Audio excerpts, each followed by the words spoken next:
Today with the Auditor's Office. Today's date is December 19th, 2023. The time is 1:31 p.m.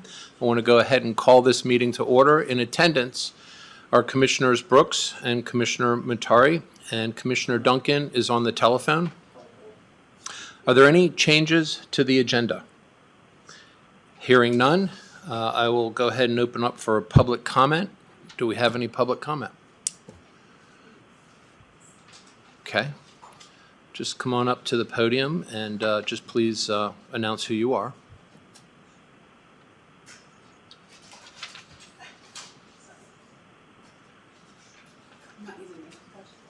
Vanessa Most, Chief Executive Officer of Children's Village. You have to turn on the microphone. It should be a green light when you speak. There you go. Vanessa Most, Children's Village Chief Executive Officer. It's nice to see everyone. Thank you for the opportunity. We are here in kind of a good faith effort to show our partnership. Can I have that paper that I dropped with my crutches? Sorry. I've got a fresh hip.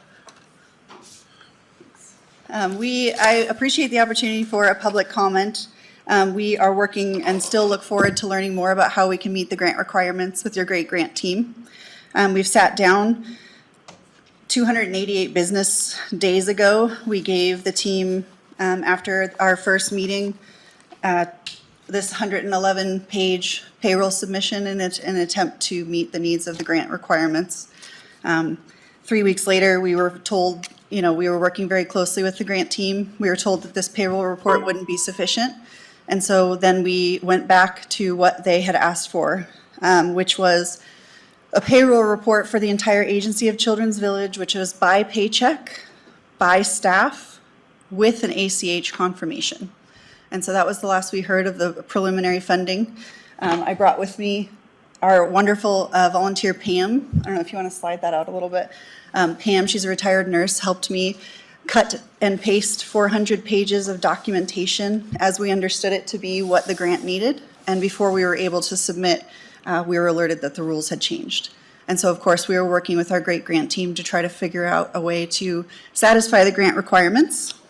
Between us learning that this report wouldn't work and us working on this report, there were 197 business days where we didn't get any conversation about anything changing or upcoming impending changes to the criteria. So after we pivoted, we like to call ourselves scrappy fundraisers. We'll try to figure out how to meet the needs of everybody, but also serve the children in our care. And so we tried to find ways to work with the funding requirements. I really have the highest regard for the grant team. I know that this job is very hard, and when ARPA funding came through, there was very little criteria for them and procedures, so it took a long time. But we're now told it was a no. Now we're told that it's a no with no reason. We'd loved the opportunity to clarify. That's why we're here. If the commissioners, if there's any documents that we need to revise or fill out, we are certainly willing and capable to do so given the opportunity. If we can clarify for the commissioners any questions you have, we are willing and capable to do so given the opportunity. And if we can clarify for the grant team any questions you have, we are willing and capable to do so given the opportunity. So $291,000 is a drop in the bucket in terms of a deficit of a very large project, but it will change the course of Children's Village, and we'll likely we'll have to pivot our goals and how we can serve our community because it'll take us multiple years to fundraise that. So thank you for the opportunity, and I look forward to the questions that you may have. Thank you. Are there any other public comments? Jonathan, anyone on the telephone? No? Okay, let's move on to business. The first item is Children's Village, ARPA, SLFRF, subaward application and eligibility discussion. And we have our clerk Locke here. Yes, I'm going to open up. Good afternoon, Commissioners. My office has come before you today to present information regarding a request for ARPA subaward funding submitted by Children's Village.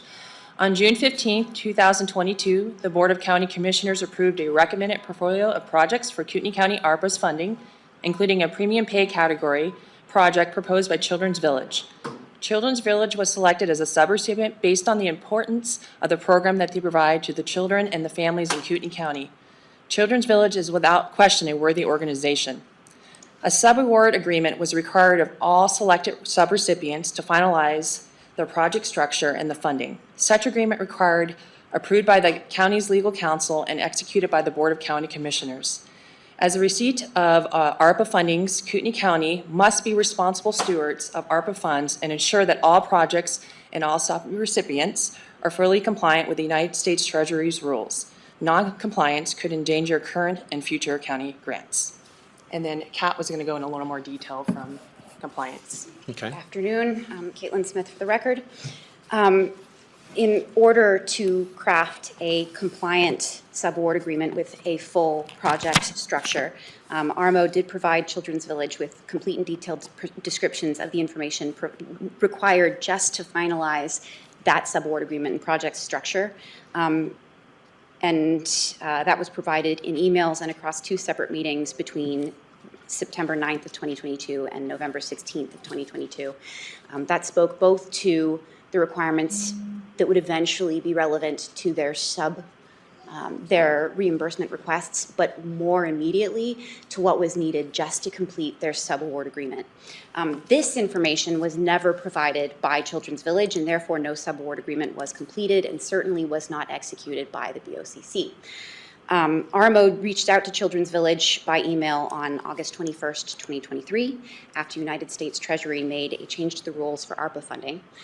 ARPA can only be used to fund premium pay provided for work performed prior to April 10th, 2023, as of this rule change, and cannot be used to reimburse organizations for premium pay already distributed outside of an ARPA subaward project. Unfortunately, under the changed rule, Children's Village original premium pay category project cannot be completed while still complying with the Treasury's rules for ARPA funding.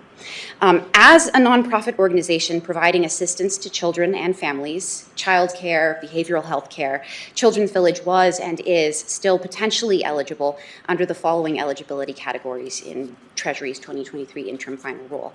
Under negative economic impact, a nonprofit may receive funding as a beneficiary, the immediate and final person to receive funds, as a grant to mitigate financial hardships such as declines in revenues or increased costs, or under negative economic impact or public health impacts, a nonprofit may receive funding as a subrecipient, providing eligible services for beneficiaries, the ultimate people receiving the funds or services, including for programs providing child care, early learning services, home visiting, or assistance for child welfare-involved families or foster youth, or behavioral health care, including behavioral health facilities or equipment. As Children's Village is a nonprofit, and as it does provide services for child welfare-involved families or foster youth, and provides behavioral health care as a qualified residential treatment facility, it's potentially eligible under those categories. The Board of County Commissioners allocated funds for Children's Village's premium pay project in June of 2022. However, ARPA's rule change, which was effective April 10th, 2023, resulted in their proposed project being ineligible to use the funding that was allocated to them. This was not the fault of Children's Village. Because Children's Village is a worthy organization in our community and the county wants to maintain a good relationship with them, it was recommended that Children's Village apply for ARPA funding under a different ARPA eligibility category. They were told that any application they submitted would only go forward if approved by the board.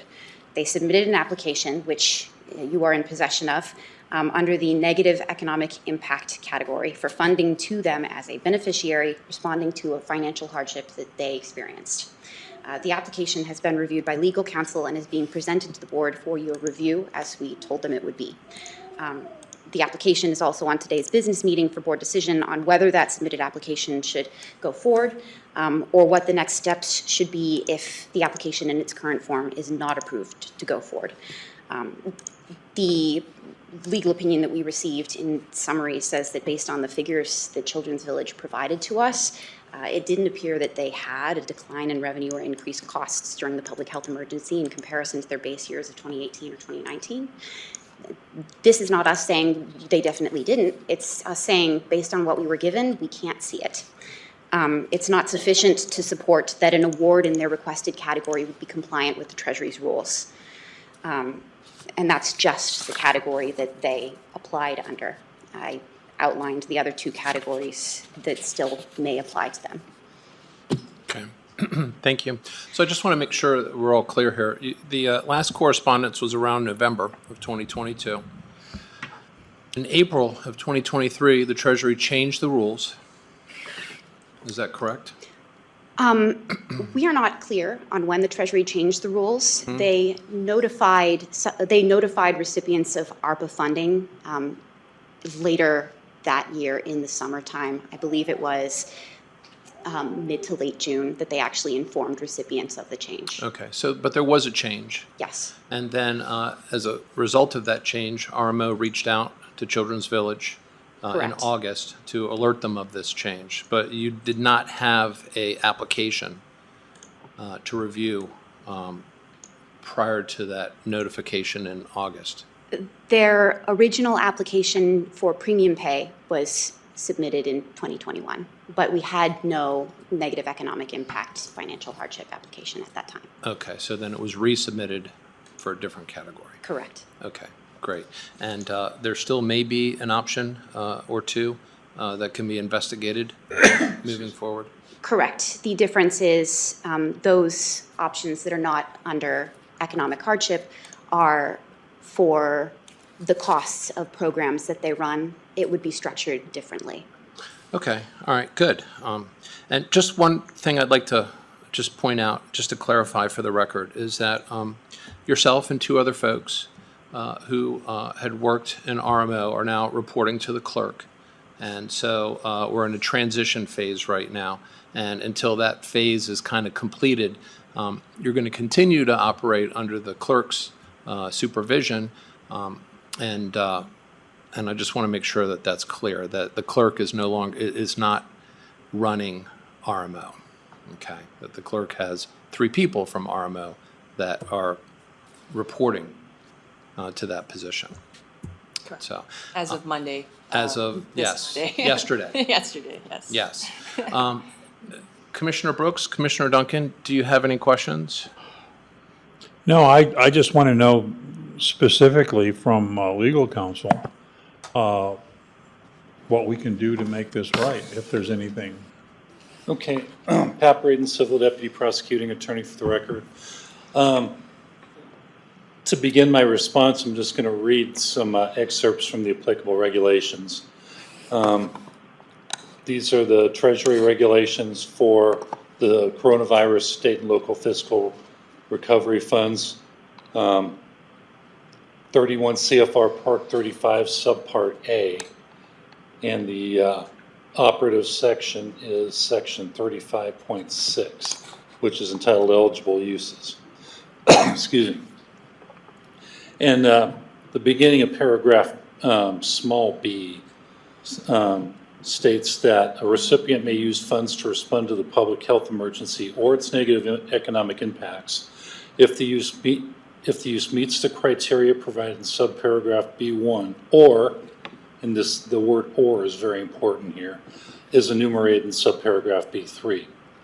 The current application from Children's Village was made under subparagraph B3.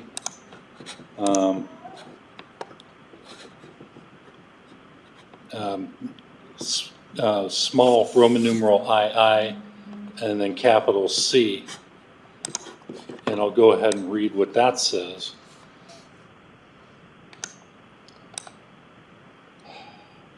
It says that among the uses enumerated are assistance to nonprofit organizations, including programs, services, or capital expenditures, including loans or grants to mitigate financial hardship, such as declines in revenues or increased costs or technical assistance.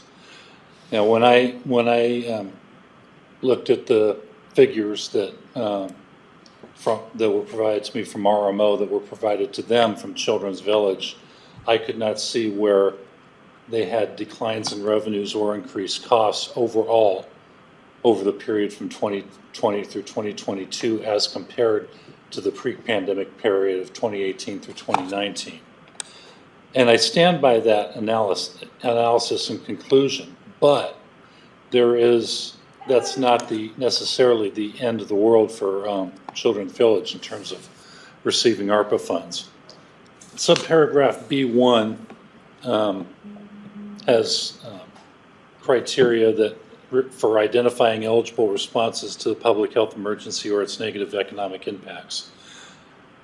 And the criteria are: a program, service, or capital expenditure is eligible under this subparagraph 1 if a recipient identifies a harm or impact to a beneficiary or class of beneficiaries caused or exacerbated by the public health emergency or its negative economic impacts, and the program, service, or capital expenditure responds to such harm.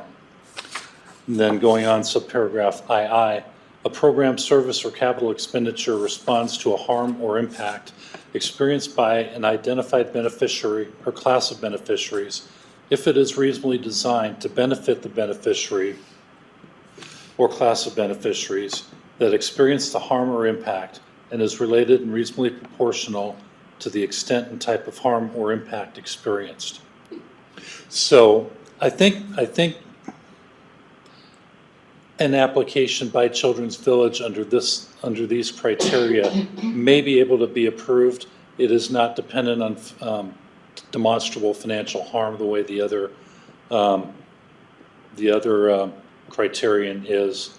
So, but it would likely involve some different information being provided to the county from Children's Village.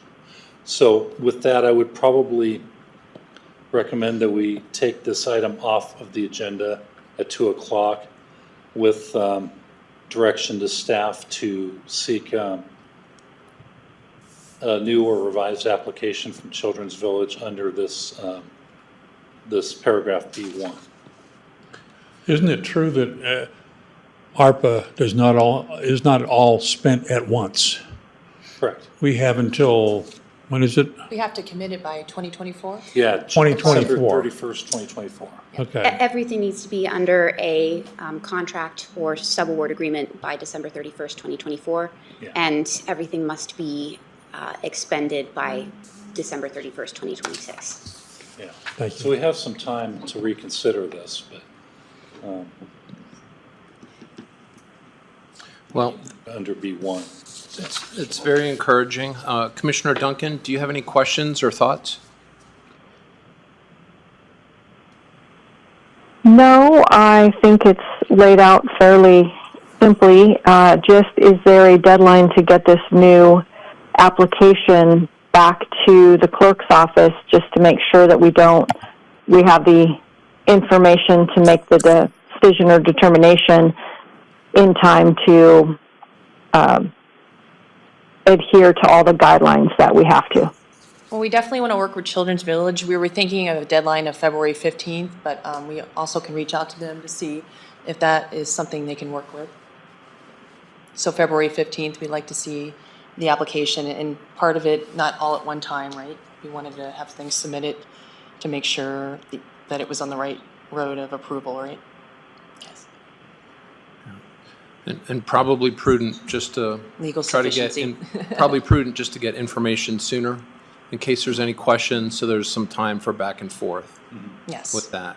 Obviously, we must be compliant with the federal rules regarding this because we cannot jeopardize future grants Correct. because it impacts taxpayers here. So from my perspective, I'm fine to remove it off the meeting and let the clerk's office and Children's Village work together to get information for a new application so that we can try this again. Anyone have any other questions, thoughts? Okay. I would like to maybe clarify with Vanessa, is February 15th a reasonable timeframe? Okay, just want to clarify that. Thank Okay, you. good. Well, the next item is public comment. Would anyone like to make a statement? Anyone on the phone? No? Okay, well, it's 1:51, meeting adjourned. Thank you.